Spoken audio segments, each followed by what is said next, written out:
AJSU party के केंद्रीय अध्यक्ष सुदेश कुमार महतो ने कहा कि किसी भी सरकार की नीति नियत कामकाज के तौर तरीके और चुनाव से पहले घोषणा पत्रों के जरिए जनता से किए वादे को परखने के लिए 2 साल कम नहीं होते। 2 साल में हेमंत सोरेन कितने कदम चली है और सरकार की मंशा क्या है, आजसू पार्टी जनता को यह बखूबी बताएगी। उक्त बातें आजसू पार्टी केंद्रीय अध्यक्ष श्री सुदेश कुमार महतो ने हरमू रांची स्थित पार्टी मुख्यालय में आयोजित जिला प्रभारी प्रशिक्षक तथा सभी अनुषंगी इकाइयों के प्रदेश अध्यक्ष एवं प्रदेश स्तरीय संयोजक के साथ बैठक में कही। उन्होंने कहा कि 2 साल में हेमंत सरकार ने जनादेश का अपमान किया है। वादे पूरे करने में सरकार लगातार पिछड़ रही है। इसके बाद भी झूठी घोषणाएं और वादे करने का सिलसिला थमा नहीं है। पार्टी के सभी अनुषंगी इकाई के प्रदेश प्रभारी, सभी जिला के जिला प्रभारी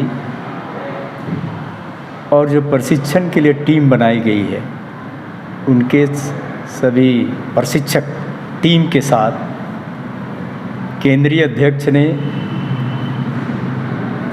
विगत दिनों जो कार्यक्रम किए गए उनकी समीक्षा और भावी कार्यक्रम के संदर्भ में चर्चा की।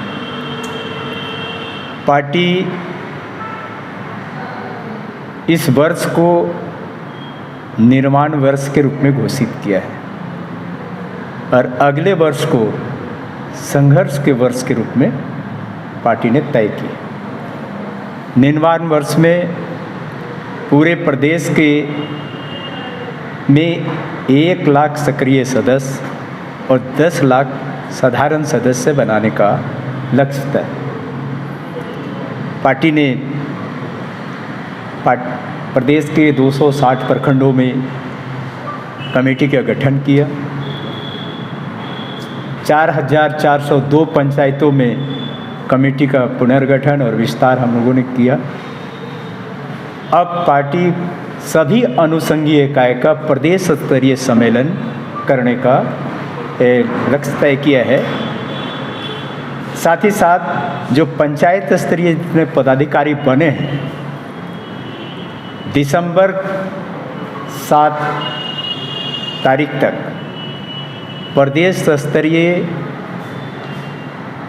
मैंने जोनल स्तरीय प्रमंडल स्तरीय पंचायत पदाधिकारियों का शपथ ग्रहण समारोह होगा, जिसमें केंद्रीय अध्यक्ष उपस्थित होंगे। साथ ही साथ जितनी भी अनुषंगी इकाई है, इसका राज्य स्तरीय सम्मेलन भी हम लोग आयोजित करेंगे। खासकर सरकार ने पंचायत चुनाव को लेकर के भी आज की बैठक में तय हुआ कि सरकार नेतृत्व जो उभर के नया नेतृत्व आता है पंचायत के माध्यम से, जिला परिषद के माध्यम से, इसको रोकने का काम कर रही है और पंचायत के चुनाव को टालने का काम कर रही है। इस पंचायत में जो महिलाओं का प्रतिनिधित्व करने का अवसर आदरणीय सुदेश कुमार महतो जी के नेतृत्व में 50% महिलाओं को इसके माध्यम से नेतृत्व करने का मौका मिला था। सरकार महिलाओं को नेतृत्व करने के अवसर से मुक्त कर रही है, मैंने उसको अवसर नहीं दे रही, मैंने एक तरह से महिलाओं को भी उपेक्षित कर रही। कुल मिला के ये जो 29 तारीख तक सरकार आपके द्वार, सरकार आपके अधिकार, क्या 3 नाम है जिसके माध्यम से घर घर पहुंचने का काम कर रही है। हमको लगता है सरकार अपनी विफलता को सफलता में गिनाने का काम करने का प्रयास कर रही है, क्योंकि जो सरकार ने वादा किया था, चाहे वो रोजगार देने की बात हो, 5 लाख लोगों को हर साल नौकरी देने की बात कही थी, 27% आरक्षण की बात कही थी, और भी जितना बेरोजगारी भत्ता देने की बात कही थी, जितना इन्होंने कमिटमेंट सक्रिय सदस्य का, जिसका हम लोग प्रशिक्षण कार्यक्रम पदाधिकारी नए आए हैं और जितने अनुषंगी इकाई के पदाधिकारी आएंगे, इन सभी कार्यकर्ताओं को धारदार बनाना और संगठन को मजबूत करते हुए झारखंड के मूल्यबोध से उनको अवगत कराना, ये प्रशिक्षण के कार्यक्रम के माध्यम से किया जाए।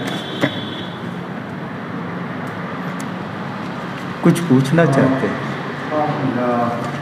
अभी जो सरकार के जो नीतियों को लेकर के संबंधित है उन सब मुद्दों पर कोई चर्चा हुई, जैसे अभी नियोजन नीति वगैरह बातें सरकार के स्तर पर की जा रही है, तो उन सब मुद्दों को लेकर के आगे निश्चित तौर पर एक तो सरकार ने नियोजन नीति को लेकर के पहले ही वादा किया था कि हम 1932 के खतियान के आधार पर नियोजन नीति बनाएंगे। इन 2 सालों में तो वो नियोजन नीति दूसरे तरीके से बन गया। क्या? जो मैट्रिक पास किया है वो यहाँ के लिए नियोजन के लिए अर्हता रखता है, माने मैट्रिक यहाँ से करने वाला बच्चा को ही आप नियोजन में ले सकते हैं। अभी नियोजन और स्थानीय नीति के संदर्भ में जो सरकार के द्वारा अभी तक कोई स्पष्ट नहीं होना कि कौन स्थानीय है, कि इनको आप रोजगार देंगे, ये ही अभी तक स्पष्ट नहीं हुआ है। आपने कहा था कि यह वर्ष रोजगार नियुक्ति का वर्ष होगा। अभी कुछ दिन पेपर पहले हमने पढ़ा कि इतने हजार रोजगार के संदर्भ में सरकार निर्णय लेने वाली है।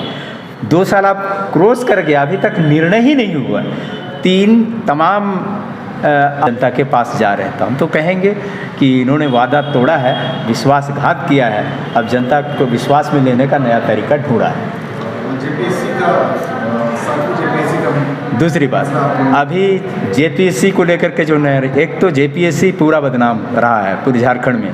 एक बार भी विशुद्ध ढंग से यहाँ एग्जाम हुआ और बढ़िया से निकला है ऐसा तो हमको इतिहास में कहीं दिखाई नहीं पड़ रहा। हर बार, माने ये पहला राज्य है जहाँ जेपीएससी जैसा संस्था का रिजल्ट एक बार परीक्षा और 4-5 बार कोर्ट नहीं जाए और वहाँ से फैसला नहीं हो तब तक यहाँ परिणाम नहीं आता है। इस बार क्या हुआ कि एक रूम में ऐसा रूम था जहाँ जो बैठा वो पूरे ही पास कर गया। अब कोई भी व्यक्ति को संदेह होगा कि आखिर उस रूम में है क्या, कि भाई करने के बाद दोषियों पर कार्रवाई में उसमें रद्द भी हो सकता है।